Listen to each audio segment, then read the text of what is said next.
Thank you so much, both of you, for being able to speak to me. This movie was really exciting and really fun. And so my first question kind of is for Daniela, who plays Bonnie, the flight attendant. What's really interesting about your character is that it comes across as a mother hen type. You know, the flight attendants are always there to make sure everyone is safe, but this is a completely different environment that she's thrust into. Can you tell me about how that mother hen aspect comes into play once you're now in the Philippines on the ground and possibly being murdered or kidnapped? Yes. I think the key to Bonnie's character is keep a strong face. And even though she's terrified, number one flight attendant, just keep it together. If the passengers are looking at me, I look calm. If we're going through crazy turbulence and I think I'm going to die, I'm not going to show it on my face. And funny you say the mother hen, because the director and Jerry, they both told me, you are the mother hen of this movie. And I'm happy you said that, because it means I did my job. Yes, yes, yes. You did a wonderful job at that too. And what was really interesting, also going with the entire Shellback character, was the bringing the Navy SEALs aspect into this movie. And so I kind of wanted to know, it goes from what I would think would be probably maybe there's the flight is going down and now it's a survival movie, but it takes in a whole nother different level of survival. And so can you kind of talk about the training kind of involved with that? It was a lot of running, but also the training and kind of the technical aspects in order to get that down.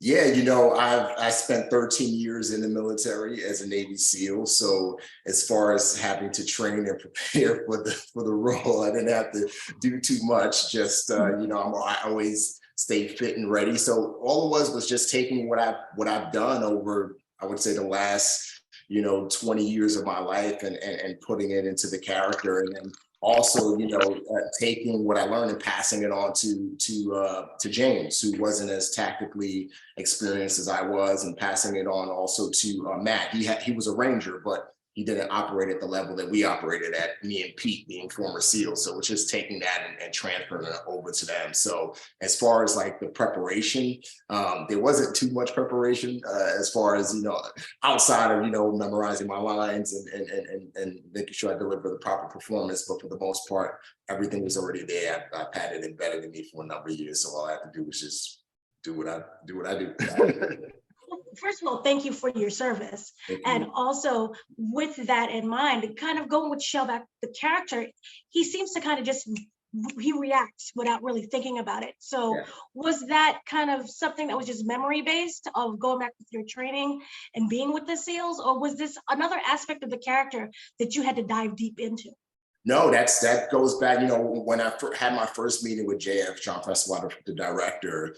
He told me, he said, Remi, I want this film to be real. I want this film to be authentic. You tell me, how do we shoot this film? Not shoot the film, but how do you make the character more real? And he gave me liberty to really interject my past into that character. So as far as him, just reacting and doing, it's muscle memory. It's like, hey, when it's time to reload, hey, you got to reload. When it's time to make a decision to go to the plane, hey, that's our way out. That's our extract. There's no other way out. Let's follow along with Brodie Torrance and get on that plane. So that's just part of my past. And JF really allowed me to put that into the character. And there were times when he said, hey, are you reacting too easily? Like, is this too simple? And I said, no, this is just the way it is. This is the way war is, And so, again, it was easy for me to pull from the past and put it in. JF was just so accommodating as it related to that. And for Daniela, what was really interesting about the character for Bonnie is she doesn't show much emotion. We know that she is going through so much, but she is so brave for the other people there. Can you kind of talk about that character's mindset of being thrust into pure danger, but also having to be strength for other people? Yeah, I mean, it's kind of, sort of what I said earlier. I mean, I don't think Bonnie is ever in her wildest dreams. I don't think they teach you when you're studying flight attendant protocols what to do if you are stranded on an island and it gets overtaken by pirates. So I think when she's in the plane, she's in her depth, even if she's not experienced an emergency landing such as that. But when she gets on that island, she's out of her depth, but technically she's still on the job. So I had that kind of in the back of my head, like, yes, we're not on this plane. Yes, these are insane circumstances. I'm technically still working. And I think that's, was the case for me and Yosin's character and, the character Maria, Amber's character. We were all still on the clock in a sense. So it was just sort of having that in the back of your mind as you're going through scenes. And kind of for both of you, can you talk about the filming aspect part of it? Was this on location? Was this in a studio? What was it like being in that environment? Yeah, this was on location. It was in Puerto Rico and it was hot. It was sweaty and it was hot. Yeah. But I got to wear a nice outfit. Remi had to wear like vests and all kinds of stuff. Yeah, so every time I took off my vest at the end of the day, it was like weighed the extra 3 pounds because it was filled with sweat. But it was a beautiful backdrop, though. It matched the Philippines jungle, and then you had the palm trees, and you had some buildings that were kind of disheveled and dilapidated. So it really was able to match the environment that the story takes place in, so to speak. But all in all, it was a beautiful place to shoot in. I mean, if I had the latitude, I'd probably move there, but it was awesome.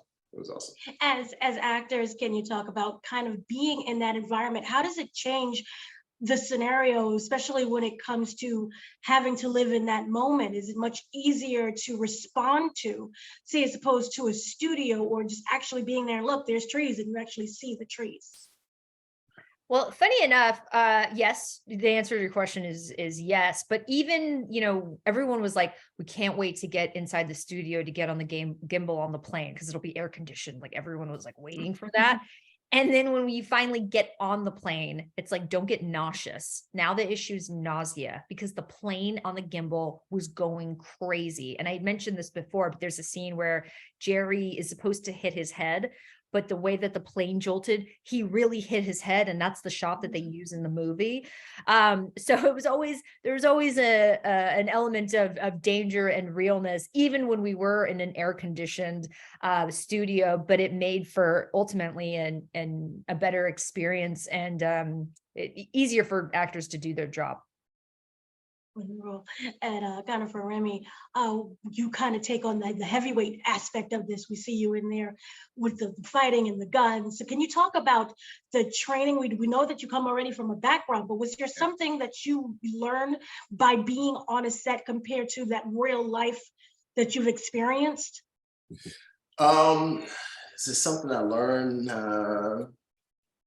Be patient. The biggest thing is to be patient because everybody doesn't have the background that I have, and so the most important thing, and I learned this not on this movie set, but working on other projects in the past, is the importance of being patient, being respectful, and, being a teacher to those who may not know how to operate the weapon, especially operate the weapon safely, so that lesson comes from the past, but it's something that's always being regurgitated and relearned and reemphasized different projects that I work on.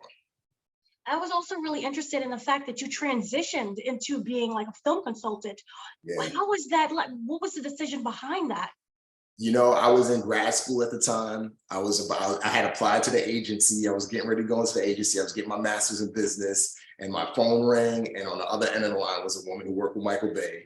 And she said, hey, he's looking for a former SEAL with your background to work on Transformers. And literally, that's how it happened. It wasn't in my cards. It wasn't my plan to be in the film business. And then, working on that project, Transformers led to other stuff. So that's kind of how it happened. Like I was pursued and I jumped into it. And I love storytelling. I realized how much I love storytelling and how it's such a powerful tool. And so, it just gradually began to morph from consulting and acting to writing and directing. Gerard Butler and Alan Siegel produced this film. They're producing a film that I'm directing this year. So, it's just gradually growing. And so, but again, it wasn't like this when I had to pursue consulting for a long period of time and then it happened. It just kind of fell on my plate and I just rode the wave. Wonderful. And lastly, for Daniella, I was wondering, playing Bonnie, what is the most important lesson that you have learned on this movie that you now apply to your tools that you take into other acting jobs? I think, what I walked away from was that I got to do something on this movie that I haven't maybe had the opportunity to do ever, which was just play a regular woman. All the parts that I play have been someone who is like extraordinary, or, like I said, I play the comedic smartass, or, there's a type that I've had to play. And in this case, funny enough, it's one of the bigger action films that I've done, but I got to play someone, and actually that's sort of the theme of this movie. I got to play just a regular, kind woman who's just trying to work and just trying to do her job, who's thrown into this madness. And I was really thankful for the opportunity to just do drama in the midst of all of this craziness. I'm not the one who's like saving the day. I'm not the one with the gun out in the bush. Like, it's nothing like that. So I guess I learned how to have a quiet, still performance in the midst of, male chaos. Wonderful. Thank you so much for speaking with me. Thank you. Thank you.